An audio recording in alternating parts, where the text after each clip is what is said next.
기쁘고 즐거운 안식일입니다. 또 우리 여러분들이 나오셔서 아름다운 찬양으로 하나님께 영광을 돌려주셔서 감사합니다. 빛을 비춰야 되지요. 제가 그 찬미를 들으면서 2차 대전이 끝날 무렵에 1943년인데 45년이 끝났죠. 끝나갈 무렵인데 1943년 1월 22일 날 뉴욕 항을 떠난 배 한 척이 있습니다. 그 배 이름이 도체스트라고 하는 배 이름인데 이 배에는 연합군 병력이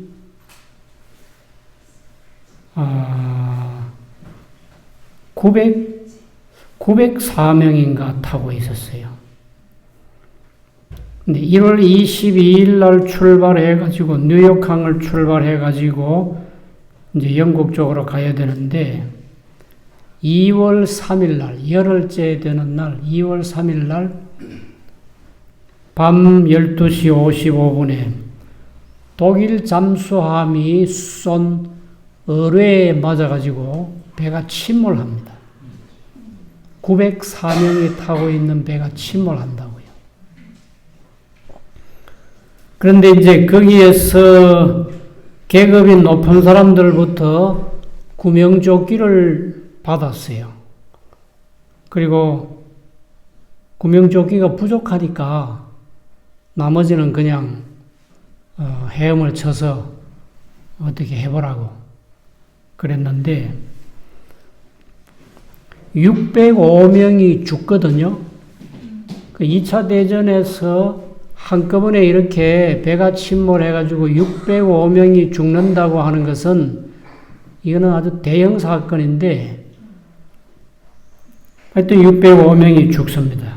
근데 거기에 빛을 전한 사람들이 나타났어요. 거기에 군목 4명이 거기 타고 있었는데 그 사람들은 계급이 높다 보니까 먼저 구명조끼를 받았어요.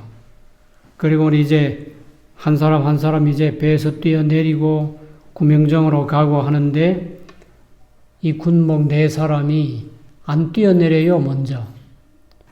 그리고는 지나가는 병사를 보고 자네 구명조끼 받았는가? 저는 못 받았습니다. 근데 첫 번째 군목이 자기 구명조끼를 벗어서 그 사람에게 입혀주면서 나는 오늘 죽어도 하늘에 갈 거기 때문에 괜찮네. 자네 이거 입고 살아서 꼭 예수님 믿고 천국에서 만나세. 또 보내니까 그 다음 군목이 또 자기 구명조끼를 벗어서 자네 구명조끼가 없구만. 이거 입고 뛰어내려. 나는 오늘 죽어도 천국에 가. 우리 천국에서 만나자고. 그래서 4명의 군목들이 그날 다 죽었어요. 그때 미국의 대통령이 해리 트루만이라고 하는 대통령이었는데 이 대통령이 이 4사람의 목사, 폭스라는 사람, 구스라는 사람, 또 폴링이라는 사람, 워싱턴이라는 사람, 4사람을 기념해가지고 기념 예배당을 건립해 줬대요. 그리고 필라델비아 그 시에서는 4사람의 얼굴이 찍힌 기념 우표를 발간해 줬다고 합니다. 이 사람들이야말로 오늘 이 여러분들이 나와서 부르신 빛을 전하라고 하는 가장 훌륭하게 목숨을 내놓고 바꾸면서 빛을 전한 사람들이 아닌가. 사람이 친구를 위하여 목숨을 버리면 이에서 더 큰 사랑이 없다 하는 말씀이 요한복음 15장 13절에 있는데 우리가 이제 남아있는 우리의 생애는 죽음 앞에서 구명조끼를 벗어주고 자네 예수 믿게나 우리 하늘나라에 가서 만나세 한 그 아름다운 이야기를 기억하시기 바랍니다. 하나님의 말씀은 마태복음 22장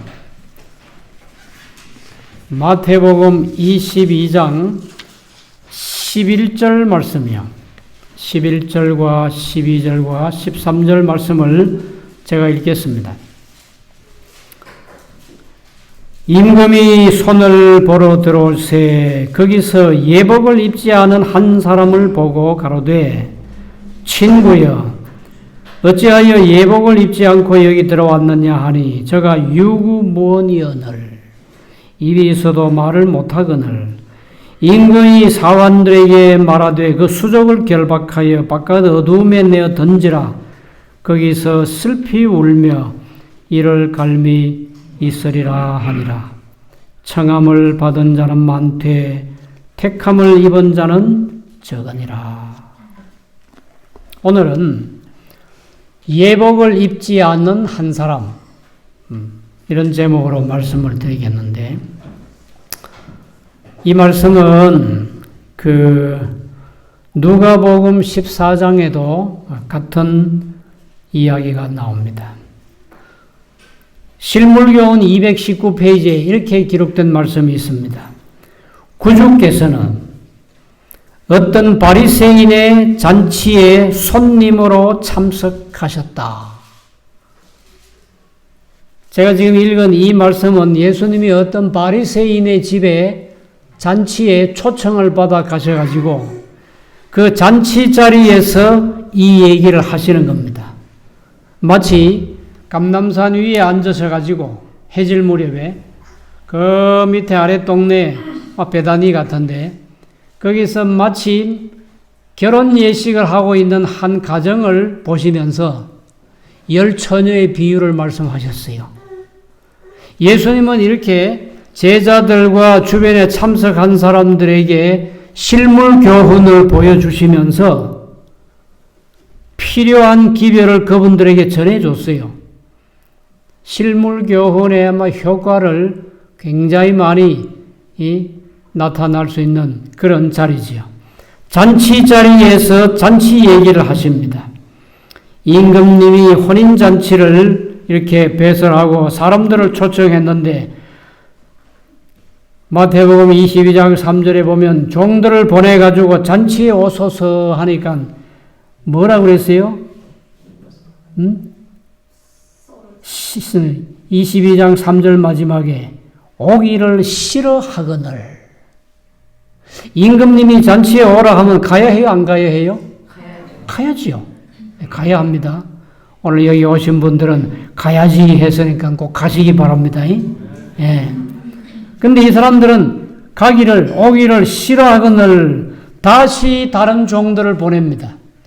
그때는 하는 말씀이 임금님이 그들에게 부탁한 말씀이 야 살찐 짐승도 잡고 음식을 잘 차려놨으니까 꼭 오시라고 그래라 하고 나가서 두 번째 종들이 나가서 그대로 살찐 짐승을 잡아 오찬을 준비했으니 오라고 했습니다. 그런데 그때 사람들이 그 초청을 받은 사람들이 돌아보지도 않고 그 다음에 누가복음 14장에 나온 얘기를 보면 한 사람은 나는 밭을 샀으니까 못 간다고 나는 소 5겨리를 샀으니까 못 가겠다고 갈 수 없다고 나는 방금 결혼했으니까 갈 수 없다고 이렇게 각자 자기의 형편을 얘기하면서 가지 않았어요. 그 임금님의 잔치에 가서 참석을 했더라면 요한복음 3장 16절에 누구든지 저를 믿으면 멸망치 않고 영생을 얻을 뻔했는데 그게 무슨 초청인지도 모르고 그냥 거절했어요.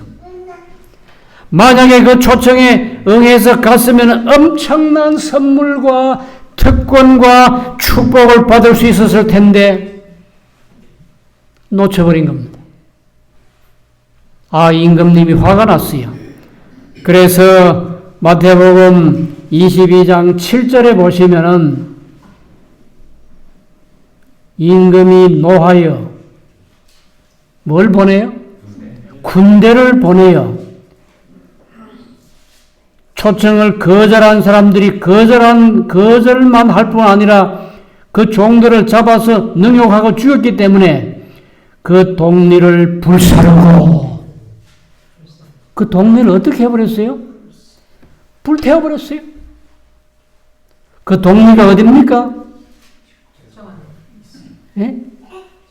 그 동리가 어디예요? 예루살렘이에요.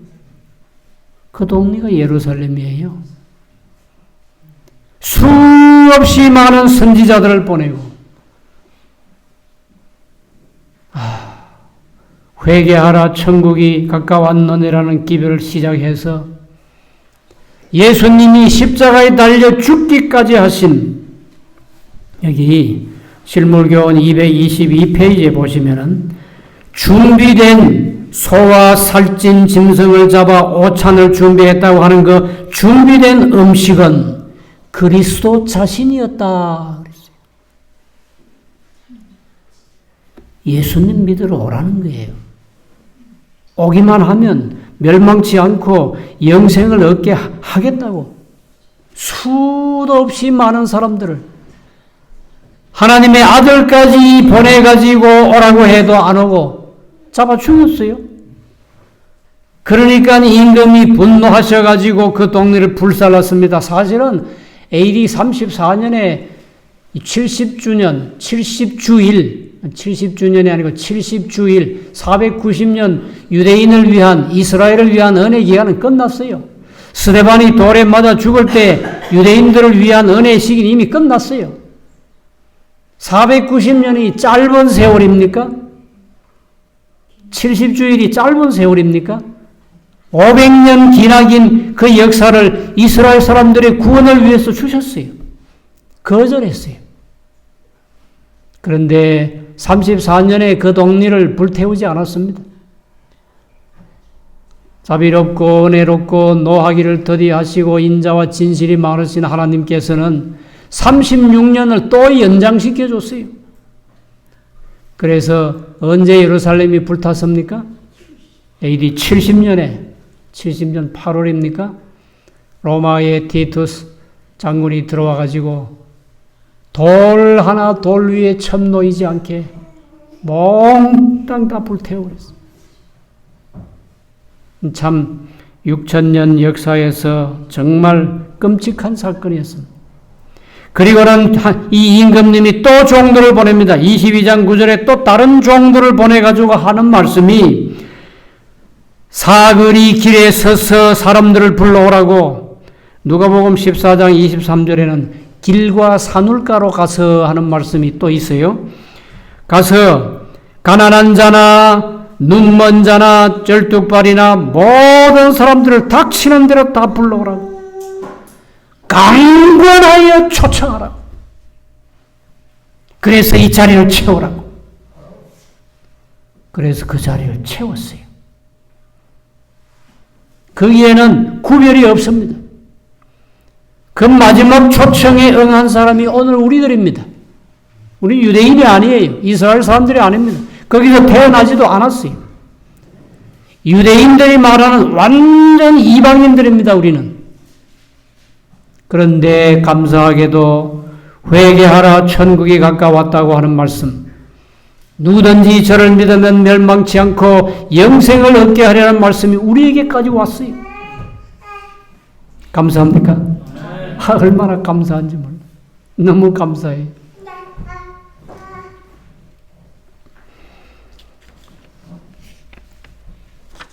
유대인들이 이 초청을 거절했을 때 그 초청은 가난한 자, 불구자, 전원 자, 소경들에게 보내졌다. 큰 길, 세상 사업에 크게 활약하는 자들, 교사, 지도자들에게 전해져야 한다. 실물교원 229페이지. 그리고 화이트 부인이 참 재미있는 두 사람의 이름을 썼어요. 실물교원 236쪽인데 여러분들도 읽으셨을 겁니다.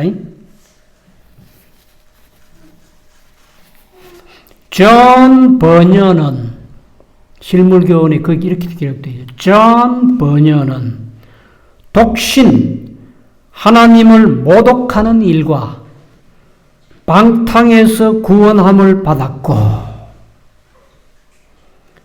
존 뉴턴은 노예 매매자의 처지에서 구원함을 받아 십자가에 달리신 구주를 전하였다.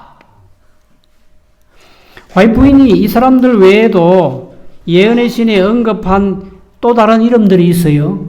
무디, 드와이트 L. 무디라는 화이트 부인 당시에 아주 유명한 복음 전도자의 이름을 언급했어요. 무디 선생을 따라다니면서 찬송을 불러주고 선교했던 쉔키라는 그 음악가가 있어요. 제7일 안식일 예수 재림교회 안에는 무디와 쉔키 같은 영적 거인이 없다 하고 썼어요. 화이트 부인이 그렇게 말씀했어요.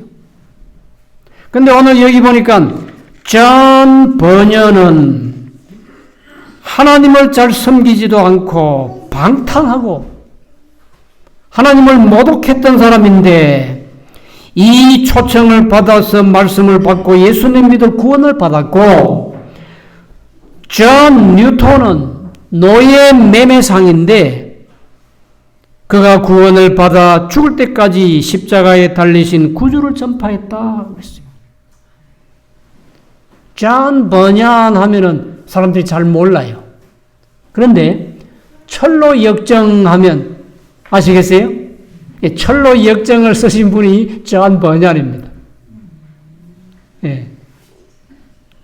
이 존 버년은 1628년 11월 달에 태어난 사람인데 영국의 베드퍼드셔라고 하는 그런 그 주에 엘스토라고 하는 시골 마을에서 태어난 사람입니다. 아버지는 땜쟁이였어요. 땜쟁이 무슨 말인지 아시죠? 예.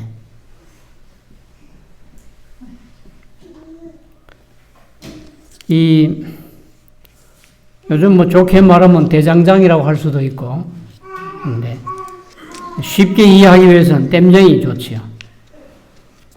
초등학교를 졸업했고, 청교도 혁명의 그 전쟁에 한 3년 나가서 군 복무한 적도 있습니다. 16살에 군대를 갔어요. 아까도 말씀드렸지만은 하나님을 모독하면서 그 엘스토라고 하는 그 마을에서 아주 악동 같은 소문난 골목대장을 했던 아이입니다. 근데 군대를 갔다 와가지고 결혼을 했는데 메리라고 하는 여자와 결혼했어요. 근데 이 여자는 너무 가난해가지고 혼수라고 하는 것은 신랑이 양말 쪽지 하나도 못 가져왔어요. 그런데 이 여자가, 이 신부가 가져온 폭스와 순교자라고 하는, 폭스의 순교자라고 하는 책이 있어요. 그 책하고 청교도들이 기록한 그런 책들을 몇 권 가지고 와서 이 존 버년이 그 책을 읽으면서 내가 하나님을 믿어야 되지 않겠나. 그리고는 이제 아내를 따라서 교회를 나가가지고 개신교도 기독교 신자가 됐어요. 이 사람이 교회에 나가서 목사님의 설교를 들으면서 거기 앉아가지고 많이 울더래요. 얼마나 자기가 악한 짓을 하면서 못되게 살아왔는지 회개의 눈물을 흘리더라는 거라. 이 사람이요, 하나님 앞에 나와서 회개하고 눈물 흘리는 사람은 반드시 구원받고 또 이 땅에서 성공합니다. 그건 부끄러운 일이 아니에요. 그런 참회의 기회를 가진 그런 사람들은 반드시 하나님께서 구원하십니다. 죽기 바로 전에 그렇게 해도 구원받아요. 근데 그것은 세월이 너무 아깝잖아요. 한평생을 세상에서 못되게 살다가 죽을 때 눈물 흘리고 그건 너무 이기적이잖아. 그지요? 그러나 모르고 그렇게 한 사람은 구원받았어요. 십자가의 강도처럼. 근데 이 사람이 그렇게 많이 울고 그리고 회개하고 난 다음에 침례교회 가서 설교할 수 있는 자격증을 받고 그때부터 설교하기 시작했는데 그때 영국의 황제가 찰스 2세입니다. 찰스 2세는 성공회라고 하는 영국 국교 외에는 아무 교회로 인정하지 않았어요. 그래서 이 사람이 워낙 열심히 길거리에서 교회에서 설교하고 전도하니까 법에 저촉이 돼가지고 붙들렸어요. 그리고 이 존 버년이 12년 동안 감옥살이를 합니다. 거기서 쓴 책이 아까 제가 말씀드린 철로 역정입니다. 아주 유명한 책이죠. 그의 이제 일생의 역작인데 필그림 프로그레스라고. 이 책이 1895년 100년도 훨씬 전이지요. 1895년에 한국어로 번역이 돼서 출판됐어요. 우리 기독교인들 가운데 철로 역정 모르는 사람들 별로 없죠. 천국으로 가는 한 사람의 이야기가 거기 적혀 있으니까요. 그런데 그 후에 옥스포드 대학의 학장이 존 오웬이라는 사람인데 이 번연을 불러다가 대학에서 특별 집회를 했어요. 옥스포드 대학은 참 유명한 대학 아니에요? 근데 이 학장이 존 번연이 설교를 잘한다고 하는 걸 듣고는 불러다가 학생들 앞에서 여러 날 설교를 시켰더니 그게 또 찰스 2세 황제한테 또 소문이 또 들어갔어요. 아니 내가 그를 12년 동안 감옥에 가뒀던 사람인데 왜 그 사람을 불러다가 또 옥스포드 대학에서 또 설교를 시켰냐고. 그래서 황제가 이 오웬 박사를 불렀습니다. 불러서 하는 말이 옥스포드 대학의 학장께서 체면도 위신도 모르느냐고. 왜 그 땜쟁이를 불러서 설교를 시켰냐고. 내가 그 감옥에 투옥했던 그 죄수였다고. 그랬더니 오웬 박사가 뭐라 하는지 아십니까? 존경하는 황제여, 내가 만약에 이 땜쟁이 존 번연처럼 설교할 수 있다면, 내가 만약에 땜쟁이 존 번연처럼 설교할 수 있다면 내가 지금까지 내가 배운 모든 학문을 버리고 싶습니다.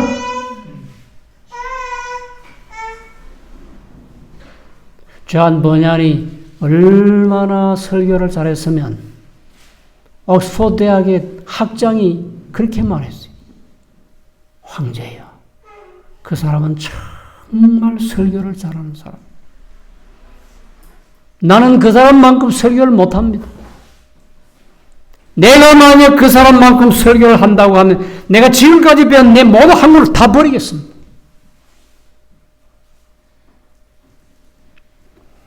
그래서 엘렌 화이트는 예언의 신에다가 존 번연이라는 이름을 밝혀놨어요. 존 뉴턴은 누굽니까? 아주 악명 높은 노예 장사입니다.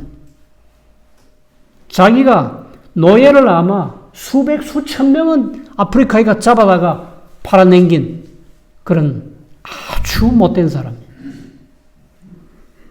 근데 그도 역시 그가 결혼한 배우자를 통해서 예수님을 알게 되고 목사가 되어가지고 80세가 넘어 죽을 때까지 십자가에 달리신 예수 그리스도를 설교했거든요. 존 번연 같은 사람이 나가서 설교하면요, 청중석에서 가슴을 치고 울고 회개하는 사람들이 수두룩했다고 그랬어요.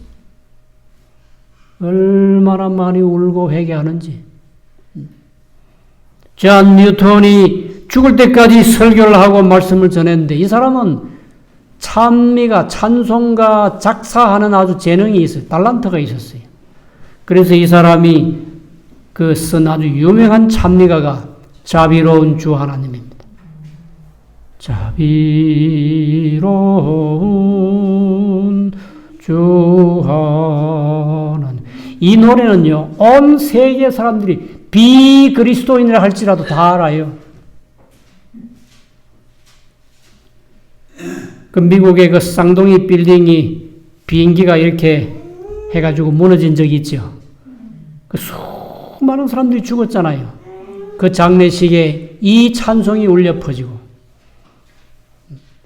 미국이 남북 전쟁을 하는데 남쪽에도 북쪽에도 똑같이 이 찬미가 들렸다고 그랬어요. 말틴 루터 킹 목사가 서거했을 때도 이 찬미를 불렀고, 얼마나 많은 사람들이 이 노래를 좋아하고, 사실 저도 이 찬미를 참 좋아합니다. 화이트 부인이 이 두 사람의 이름을 밝힌 것은 유대인들이 거절한 예수 그리스도를, 십자가를 이 사람들은 받아들였대요. 받아들이고 나니까 그렇게 소문난 악동이들이, 그렇게 악질적인 노예 매매상인 존 뉴턴은요, 그리스도인으로 거듭나기 전에 노예를 잡아다가 이 팔로 이제 가잖아요. 가다가 말 좀 안 듣고 또 병나고 하면 총으로 쏴서 죽여서 바다에 던져버린 사람이에요. 이런 사람을 인면수심이라고 그러죠. 사람의 얼굴을 했지만은 그 마음은 짐승 같은 사람이었다. 이런 악한 사람도, 이런 못된 사람도 임금님의 초청을 받아서 예수 그리스도를 믿으니까 죽을 때까지 선한 사람이었습니다. 이제 이 임금님께서 길거리에서 길과 산울가로 가서 사람들을 초청해서 잔치자리에 가득 찬 사람을 보러 들어왔습니다. 거기에 보니까 임금이 손님을 보러 들어올새 거기서 예복을 입지 않은 한 사람을 보고 가로되, 친구여, 어찌하여 예복을 입지 않고 여기 들어왔느냐? 이제부터 이 말씀이요, 상당히 중요한 부분으로 흘러가는데, 실물교훈 307쪽에 예복에 대한 비유는 가장 중요한 공과를 우리에게 가르쳐 준다. 혼인으로서 신성과 인성의 연합이 표상되었으며, 예복은 혼인잔치에 참석할 자들이 마땅히 갖추어야 할 합당한 품성을 표상한다. 합당한 품성. 실물교훈 310페이지에는 순결하고 흠이 없는 품성이라고 그랬어요. 이것은 하늘 궁정에서 진행되는 조사심판. 조사심판은 사람들이 땅에 살고 있는 동안 행해진다. 이 세상에 어떤 교회도 조사심판에 대한 이 진리를 아는 사람들이 잘 없습니다. 가르치는 목사도 없어요. 제7일 안식일 예수 재림교회만이 예수님께서 재림하시기 전에 하늘 지성소에서 중보 사업을 하시는데, 그것은 하나님을 믿는다고 하는 모든 사람들이 사전에 조사 심판을 통해서 구원함을 받고 인침을 받고 천국 백성이 되는 아주 중요한 구속의 경륜의 과정, 아주 결정적인 마지막 과정을 그렇게 설명했어요. 지금 우리는 1844년 이후에 2300주야가 끝난 이후에 지금까지 180년 가까이 됩니까? 조사 심판, 의인으로서 하나님의 백성으로서 정말 잘하였도다 착하고 충성된 종이라고 하는 칭찬을 받을 수 있는 사람으로 분리되고 있습니다. 너는 안 돼. 트럼프 대통령이 그 말 잘한다고 그러죠. You are fired. 너 해고됐다고. 하나님은 우리에게 그런 말씀 안 하세요. 오라고. 내가 준비한 잔치에 오라고. 오라고. 누구든지 오라고. 예복을 입고 들어오라고. 예복은 준비가 돼 있었다고 그랬어요. 입고 들어오면 돼요. 근데 이 한 사람은 예복을 입지 않고 그 자리에 와 있는 겁니다. 거기에 대해서 이런 말씀이 있어요.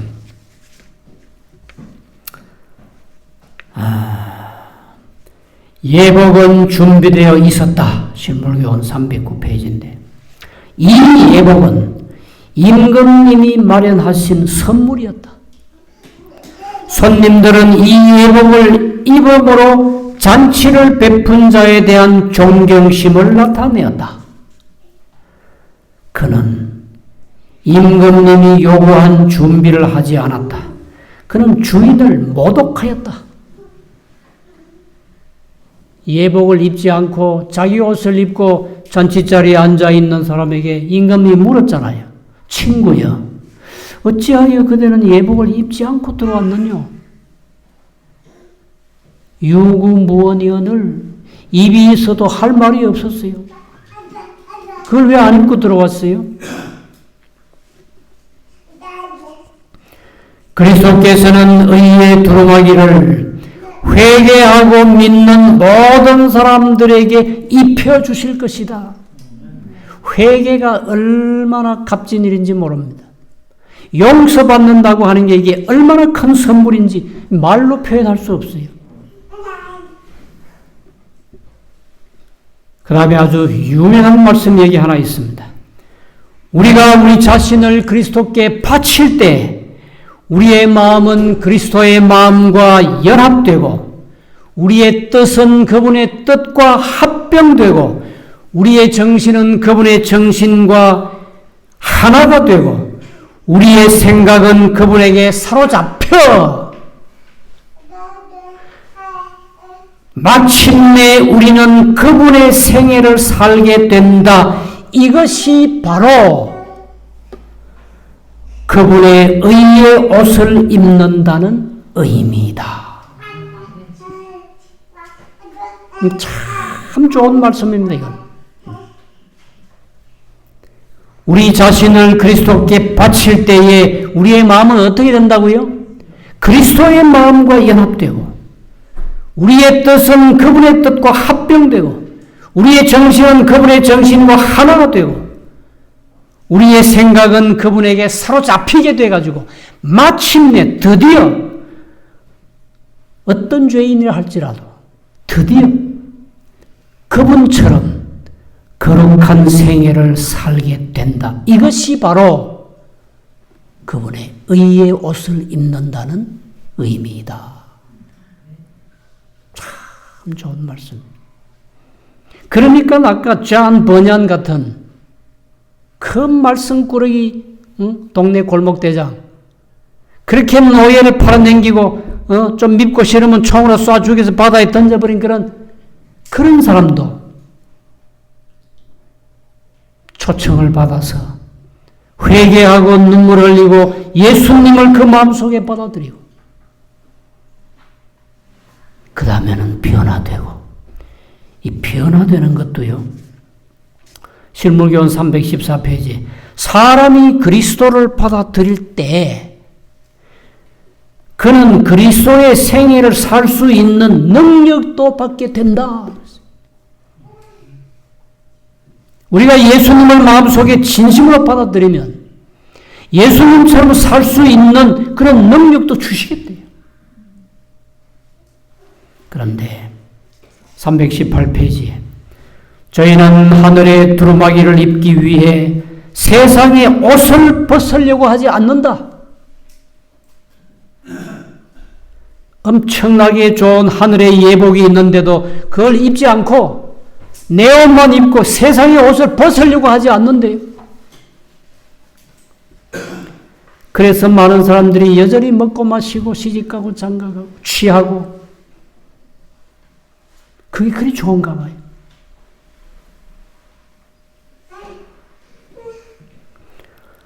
자, 자신의 습관과 특성을 버리려 하지 않았다.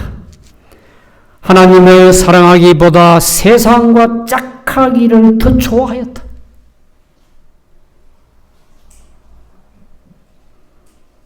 그런데 그 다음 말씀은 참 심각한 말씀이 있어요. 최후의 결정의 날은 엄숙할 것이다.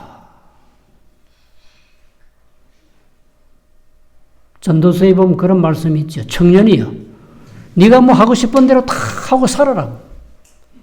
그러나 반드시 뭐가 있다고요? 심판이 있겠다고 그랬어요.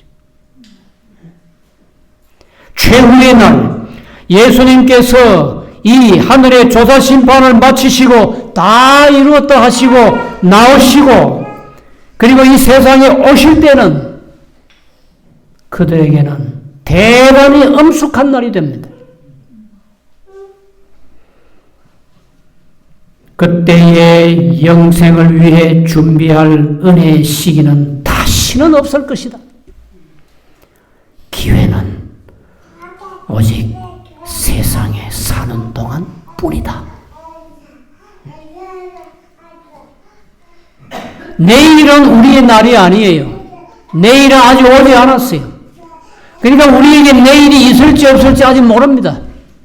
그래서 우리나라 사람들 인사 가운데 밤새 안녕하십니까? 라는 인사가 있어요.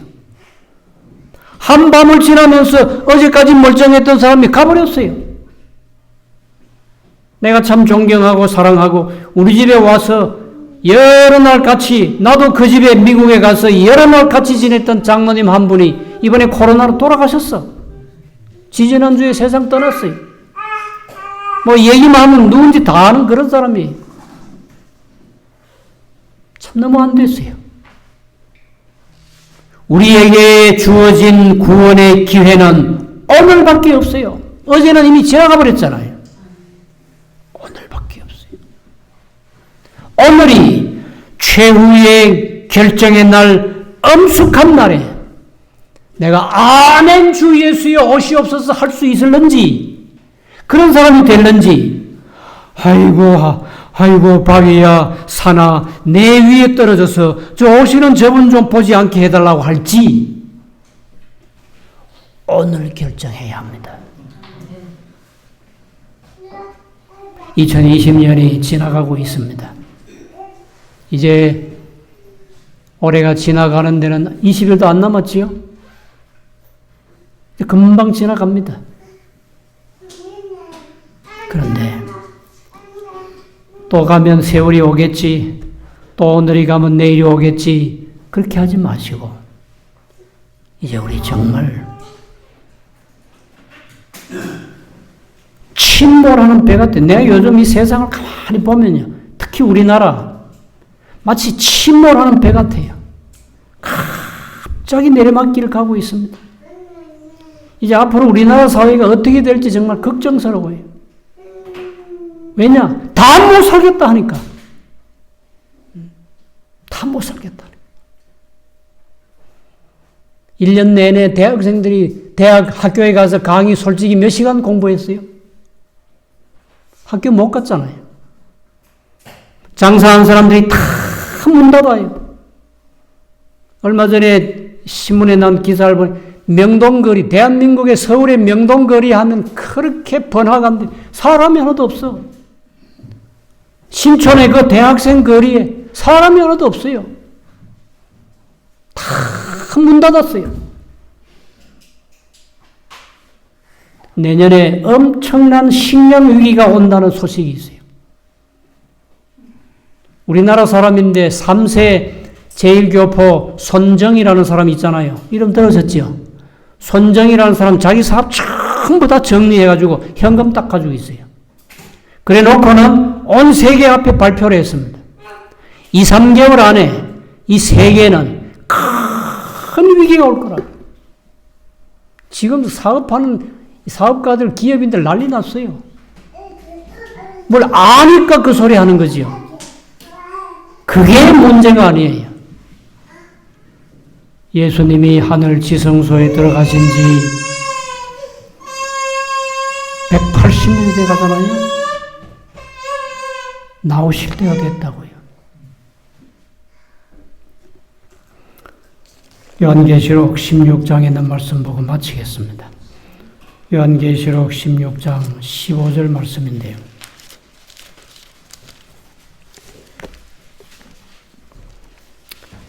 보라, 내가 도적같이 오리니 누구든지 깨어 자기 옷을 지켜 벌거벗고 다니지 아니하며 자기의 부끄러움을 보이지 아니하는 자가 복이 있도다. 하늘 임금께서는 예복은 준비해 놓으셨다고 그랬습니다. 우리는 믿음으로 그것을 받아들이면 됩니다. 우리의 마음을 그리스도께 바칠 때 그리스도의 마음과 연합되니까요. 우리의 뜻을 그분에게 바치면 또 그분과 합병되니까요. 우리의 정신은 그분의 정신과 하나가 되고 우리의 생각은 그분께 사로잡히게 돼 있어요. 그리고 마침내 우리는 그분의 생애를 살 수 있습니다. 제가 실물교훈에 있는 말씀 가운데 또 좋아하는 말씀 하나 있는데, 기도가 아무리 덧없는 기도일지라도, 눈물이 아무리 은밀한 눈물일지라도, 하나님을 사모하는 생각이 아무리 미약할지라도 하나님의 성령께서 마중 나가지 아니하시는 때는 없다. 우리가 단 한 걸음, 몇 걸음? 한 걸음만 아버지께로 내디디면 그분께서는 무한하신 사랑의 팔로 우리를 안아서 영접하실 것이다. 아멘. 죄된 생애는 이제 끝내야 합니다. 먹고 마시던 세속적인 그 습관은 이제는 확실히 포기해야 합니다. 이 해가 가기 전에 우리는 새롭게 변화함을 받아야 해요.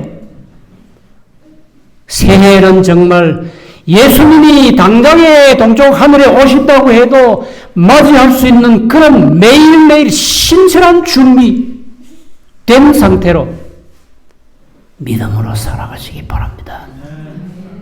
정말 여기 말씀하시는 누구든지 깨어 자기 옷을 지켜 벌거벗고 다니지 말고 믿음의 의의 옷을 입고 예수님을 영접할 수 있는 아름다운 재림 성도들 되시기를 간절히 바랍니다.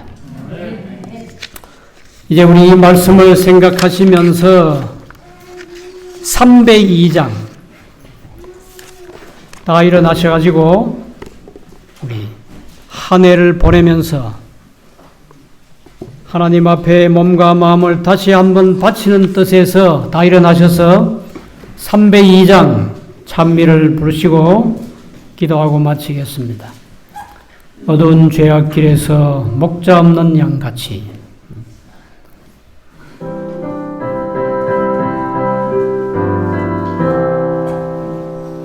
어두운 죄악길에서 목자 없는 양같이 모든 사람 길 찾아 헤맬 때 자비하신 하나님 독생자를 보내사 너를 구원하였네 구했네. 지금은 이때는 주의 긍휼 받을 때라. 지금은 오늘 주께 나와 겸손하게 경배해 구원함을 얻으리. 험한 십자가 위에 달려 돌아가신 주 다시 살아나셨네 기쁘다. 죄인노라 하실 때 어서 주께 나와 크신 은혜 구하라 구하라. 지금은 이때는 주의 긍휼 받을 때라. 지금은 오늘 주께 나와 겸손하게 경배해 구원함을 얻으리 주의 귀한 말씀에 영원 생명인 날이 주가 구원하시네. 고마워. 아멘. 주가 부르실 때에 힘과 정성 다하여 주의 은혜 받으라. 지금은 이때는 주의 긍휼 받을 때라. 지금은 오늘 주께 나와 겸손하게 경배해 구원함을 얻으리. 세월 빨리 흐르고 세상 친구 가는데 너의 목숨 오늘 밤 어떨지. 주의 구원 받은 자 천국에서 영원히 주와 함께 살리라. 아멘. 지금은 이때는 주의 긍휼 받을 때라. 지금은 오늘 주께 나와 겸손하게 경배해 구원함을 얻으리.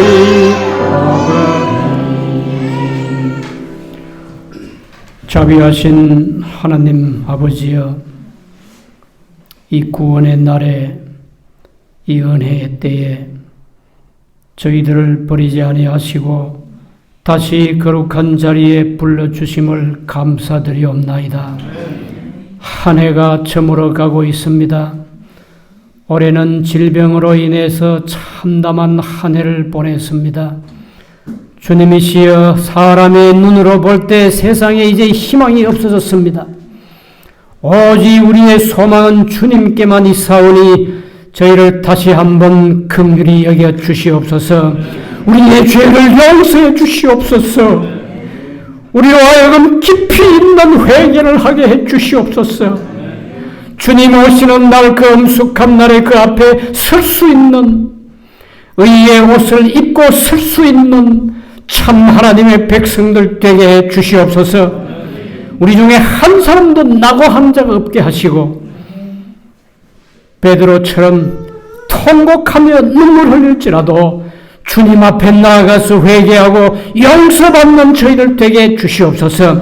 이 교회를 사랑해 주시고 이 교회에 출석하는 모든 성도들이 주님 오실 때 그 앞에 서는 거룩한 백성 되게 하옵시기를 예수님의 귀하신 이름으로 간절히 기도드리옵나이다. 아멘.